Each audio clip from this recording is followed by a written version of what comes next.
இப்போது நம்ம Moto vlog setup பண்ணுறதுக்கு பார்த்தீங்கன்னா ஒரு கேஸ் வேணும், அதாவது உலான்சி கேஸ். ஓகே, இதில் வச்சு நம்ம எப்படி மோட்டோ விலாக் செட்டப் பண்ணுறோம் பார்த்தீங்கன்னா, இங்கே கீழே ஒரு லாக் இருக்கும். அந்த லாக்கை நீங்கள் ஒரு அமுத்தி பிடிச்சிட்டு நீங்கள் இழுத்தீங்கன்னா ரிமூவ் ஆயிருங்க.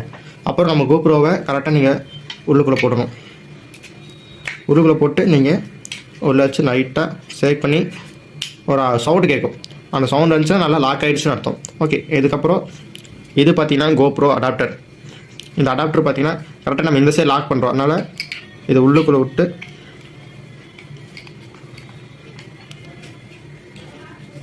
இந்த பின்னு பார்த்தீங்கன்னா இங்கே சார்ஜ் போகிற போர்ட்டில் நம்ம வந்து கனெக்ட் பண்ணிட்டோம்.